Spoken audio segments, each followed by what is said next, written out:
생명 40일 5주차 넷째 날로서 갈등을 해결하는 방법이라는 제목으로 오늘 말씀을 생각해 보겠습니다. 오늘 우리 읽었던 이 본문은 여호수아 22장 중간중간 읽었지만 실제로는 여호수아 22장 전체의 내용들을 다 읽어야 되는 내용인데 시간 관계상 일부만 읽었습니다. 오늘 이 본문을 읽어보면 갈등이 있고 갈등이 해소되는 부분이 나옵니다. 그런데 갈등은 항상 사소한 것에서 시작됩니다. 하지만 미연에 바로 잡지 않으면 작은 불이 거대한 불길이 되어서 전체를 물뜨는 것처럼 그렇게 작은 오해가 아주 큰 갈등으로 문제화된다라는 겁니다. 오늘 본문 내용은 이스라엘이 가나안 땅에 들어가고 난 다음에 가나안 정복 전쟁 이후에 이제 이 요단강을 중심으로 요단 동편에 먼저 땅을 얻었던 세 지파, 두 지파 반이죠. 그러니까 루벤, 갓 지파와 므낫세 반 지파가 미리 요단강 동편에서 모압 땅에서 이미 자기들의 기업을 받았습니다. 그런데 기업을 받으면서 가나안 땅 정복 전쟁할 때 같이 동참하기로 하고 땅을 받았기 때문에 자기 처자와 자식들을 거기 다 두고 이 동편에 있는 사람들이 여기 가나안 땅 정복 전쟁을 7년 동안 같이 참여했습니다. 7년 동안 같이 참여하고 7년의 전쟁을 마치고 이제는 여호수아가 전쟁 끝났으니까 이제 본인들 할 역할 다 했으니까 이제 자기 집으로 돌아가라고 그렇게 돌아가면서 요단강을 이분들이 건너고 난 다음에 생각할 때 요단강이라는 이 강이 뭔가 경계선이 자꾸 되니까 그러니까 자기 때에는 괜찮은데 자기 때는 같이 전쟁을 하고 같이 일했기 때문에 괜찮은데 자기 후대에 가면 자손들이 이 요단 서편에 있는 사람들이 자기 자손들한테 너하고 우리하고 무슨 상관이 있느냐? 우리는 제단이 있고 당신들은 제단이 없어서 아무 상관이 없다. 우리는 여호와 신앙을 섬기지만 너희들은 아니다. 우리 함께 할 수 없다. 이렇게 이야기할 가능성이 있기 때문에 그런 것들을 그런 오해를 불러일으키지 않기 위해서 우리가 후대의 사람들도 이해할 수 있을 만큼 그래서 가면서 거기에 요단강을 건너고 난 다음에는 동편 그 근처에 제단을 하나 쌓았습니다. 기념비가 될 만한 제단, 제사를 드리기 위한 제단이 아니고 실로에 있는 제단하고 똑같은 모양의 제단을 쌓아가지고 그래서 그렇게 했는 이유는 나중에 사람들이 자기 후손들한테 이 이야기를 왜 실로에 있는 제단과 똑같은 걸 쌓았냐면 실로에 있는 그 민족이나 그 지파나 우리가 같은 민족이라는 것 그걸 설명하기 위해서 그렇게 했다는 겁니다.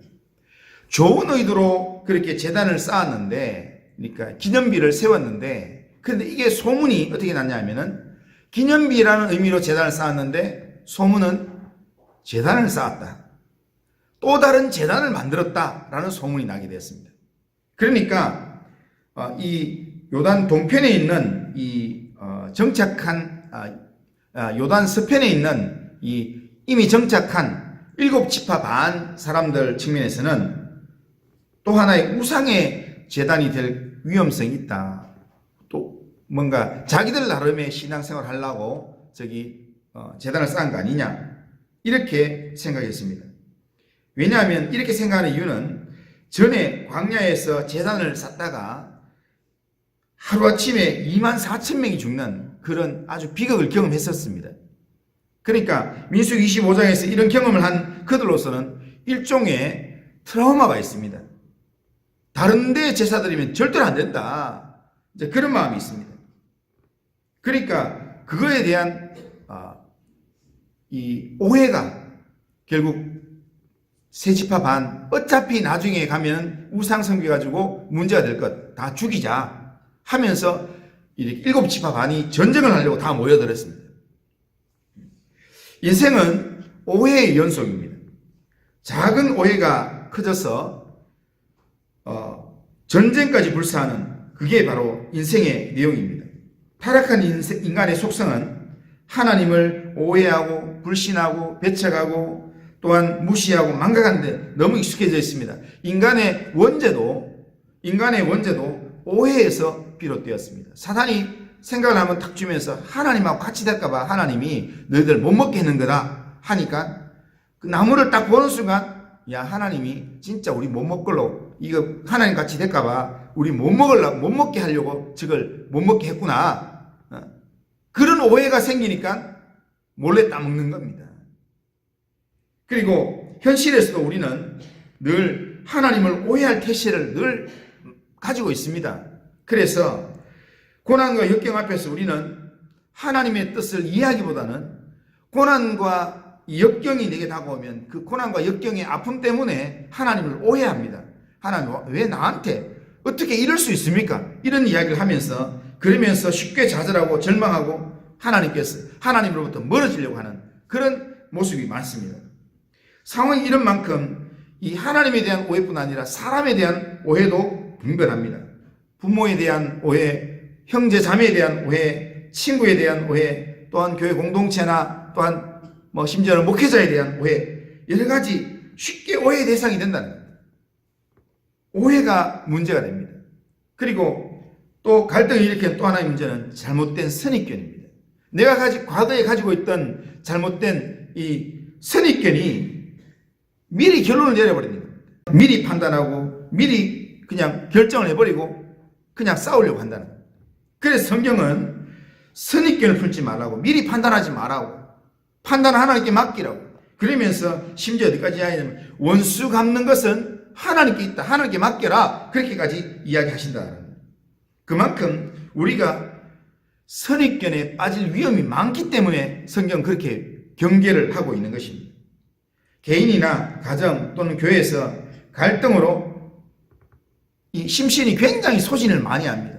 그런데 이렇게 이런 우리의 심신이 소진하고 삶의 질이 떨어지게 만드는 여기에 일일이 비용으로 환산을 한다면요, 문제가 막 보이고 하는 이걸 비용으로 환산한다면 엄청난 비용이 들 것입니다. 그렇기 때문에 오해와 선입견에 의해서 판단하는 이걸로 생기는 갈등, 이 문제를 우리가 경계해야 된다는 겁니다. 그러면 오해와 선입견에서 비롯된 이 긴장관계를 어떻게 해소할 수 있는가? 오늘 13절에 보면 이스라엘 자손이 제사장 엘르아살의 아들 비나스를 길앗 땅으로 보내 루벤 자손과 갓 자손과 므낫세 반 지파를 보게 하되 이렇게 이야기합니다. 자, 여기서 발견한 첫 번째 내용은 지혜로운 중재자를 통해서 해결하는 방법입니다. 여기에 비나스는 이스라엘이 광야에서 범죄했을 때 비나스와 레위인들이 일어나서 이스라엘 백성들 전체에게 일어날 재앙들을 막았던 사람이 비나스입니다. 그리고 오늘 여기에 이스라엘의 7지파 반과 2지파 반 사이에 전쟁이 일어나려고 하는 이 사이에서 지금 중재자로서 비나스가 지금 대표자가 되어서 파견이 된다는 겁니다. 자신으로 파견되어서 그가 중재자 역할을 잘 감당하자 어떤 결론이 일어났는가 하면, 처음에는 세 지파에 대해서 말할 때 너희라고 표현합니다. 너희라는 말은 나를 제외한 무리들, 이런 의미입니다. 그런데 이 비나스가 이 22장을 잘 읽어보면 비나스가 중재를 다 하고 난 다음에 이야기하기를 우리라고 표현합니다. 그러니까 7지파 사람들이 처음에는 너희들이 이렇게 악을 행하고 우상의 전화를 삼고 이러면 절대로 살려두시면 안 되겠다 이렇게 했는데, 이 문제가 해결되고 나니까 우리가 같은 하나님의 공동체다 이렇게 얘기한다는 겁니다. 비나스의 중재로 갈등 상태였던 두 당사자 간에 오가던 대화의 내용이 달라지고 바라보는 시선이 달라진다는 겁니다. 그리고 둘째, 이 문제 해결하는 방법은 뭐냐면 문제를 직접 대면하는 방법. 그냥 중재자를 세웠더라도 그 사람이 그냥 전체적인 정황을 보고 뭔가 재단을 쌓았고 돌아가자마자 그렇게 했고 이렇게 판단하는 게 아니라 비나스가 직접 세 지파를 찾아간다는 거예요. 찾아가서 만나보면서 왜 이런 일을 했나? 이런 소문이 있는데 맞나? 하면서 이야기를 한다는 겁니다. 보이지 않는 곳에서 말하고 음해하고 하는 것은 적절치 못합니다. 그것은 점점 더 소문을 크게 만드는 겁니다. 처음에는 대면 자체가 부담스럽게 느껴지지만 이를 잘 넘기면 문제가 해결될 뿐 아니라 더 큰 성숙의 계기를 만들게 된다는 겁니다. 갈등과 문제가 일어나면 크게 네 가지 반응을 합니다. 제가 지난 주일도 말씀드린 것처럼 문제 앞에 도망을 간다. 아니면 외면한다.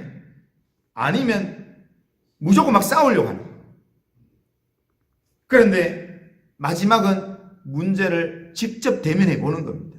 온유와 겸손으로 직접 대면해 보는 겁니다. 그리스도인은 복음의 능력으로 문제에 직면하는 사람, 온유와 겸손으로 직면하는 사람이 그리스도인이라는 겁니다.